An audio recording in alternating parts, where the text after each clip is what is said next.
최재천 의원께서 준비한 형법 개정안에 의하면 이번에 월북한 어부에 대해서 어떻게 처벌해야 됩니까? 처벌하지 말아야 됩니까? 의견을 한번 말해보세요. 뭐 허가 없이 간 거니까 남북 교류 협력적 정도나 그다음에 뭐 여권법 정도 뭐 이런 거 아니겠습니까? 굳이 국가보안법으로 처벌할 실익이 있습니까? 술 취해가지고 운전해가지고 어디도 간지도 모르고 간 사람인데 대한민국에 술 취해서 한 행위 모두 처벌합니까? 제정신도 아니고. 논점을 피해가지 마시고 바로 우리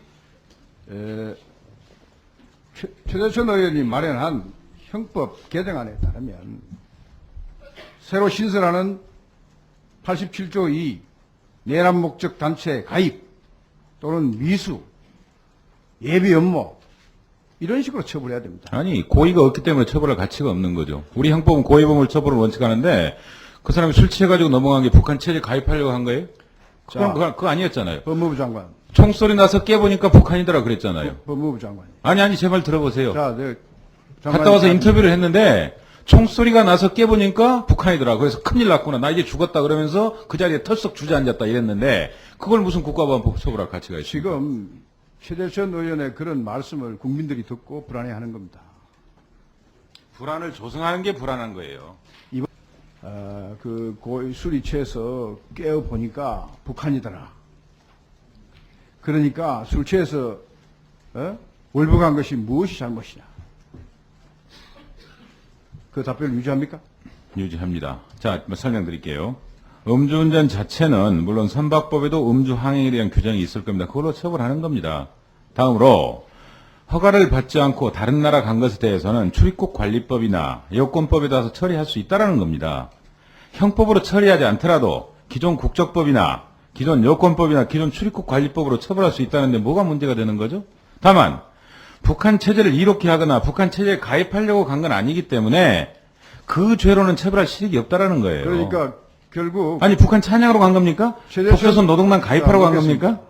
최재천 의원이 마련한 이 형법 개정안 조문에는 형법으로도 처벌하지 않고 기존 출입국 관리법이나 여권법으로 처벌한다는 말이에요. 저희는 처벌할 수 있어요. 허가받지 않고 다른 나라 간 건 여권 스탬프 찍고 외국 나가야 되잖아요. 근데 제멋대로 갔잖아요. 지금 이 사안은 처벌할 수 없다는 것과 형법 말고 다른 법으로 처벌할 수 있다는 걸 구별을 좀 해주세요. 지금 이 사안은 여권법이나 출입국 관리법에 해당 사안이 아닙니다. 그럼 뭐예요? 네? 뭐예요? 북한으로의 잠입 탈출 문제는 어떤 고의를 발견했어요, 그러면? 만약에 그러한 문제를 논의하려면 그 법에 대한 새로운 또 법적 해석과 판단이 필요합니다. 아니요, 기존 논의 충분합니다. 그러면 기존 지금 학자들 이번에 충분히 설명해 놨어요. 지금 현재 정부에서 수사기관에서 국가보안법을 입건해서 조사받고 있는 게 잘못됐습니까? 아니, 기존 국가보안법은 있기 때문에 그걸로 처리하는 건 모르겠어요. 그렇지만 저희들은 그런 법적인 자체가 잘못됐기 때문에 국가보안법을 폐지하고 형법으로 해석하자는 거고, 그럼에도 불구하고 남은 문제들은 여권법이나 출입국관리법 충분히 가능하다 이런 입장이라니까요. 자, 뭐가 문제죠? 꼭 국가보안법을 씌워야만 처벌이 되는 겁니까? 여권법이나 출입국관리법으로 처벌하면 안 됩니까? 어떻습니까? 여권법이나 출입국관리법으로 반드시 북한과 관련된 건 국가보안법으로만 처벌해야만 처벌이 되는 겁니까? 어때요? 지금 현재 여권법이나 출입국관리법은 네. 현재 이러한 남북한 관계를 상정하고 있는 법률이 아닙니다. 아니에요. 우리 금강산 관광 갈 때 어떻습니까? 내국으로 갑니까? 내국 통행입니까, 지금? 그것은 다 여권 목에 걸고 가요. 그거와 출입 절차를 관련한 간소화했을 뿐이에요. 남북 교류에 관한 특별법에 따라서 규정되고 있는 것입니다.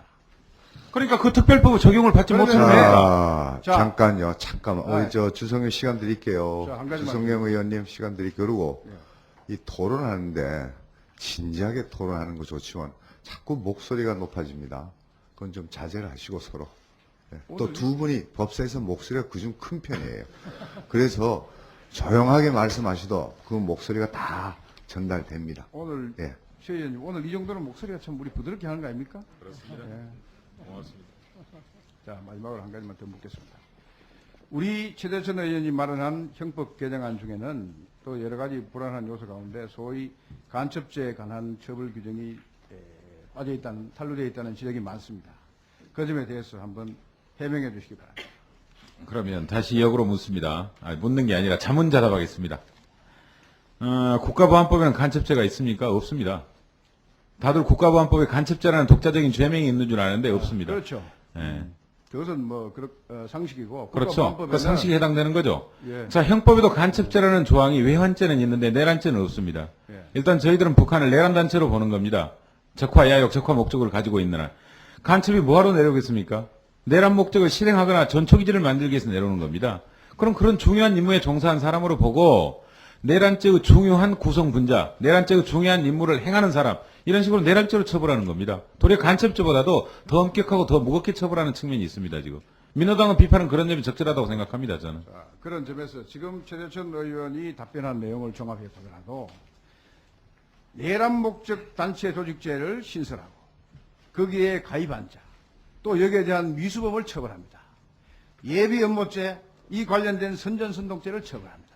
그리고 간첩조의 구성 요건에서도 지금 최재천 의원께서 폭넓게 인정합니다. 이것은 바로 국가보안법 제정 이후에 57년 동안 초창기에 거론되었던 바로 모호하고 애매하고 불명확하기 때문에 인권 침해가 됐던 사례를 다시 그 역사를 하자고 하는 겁니다. 이 점에 있어서는 최재천 의원께서 그 점에 있어서는 노회찬 의원 안이 오히려 명확하다 하는 것은 분명한 얘기입니다.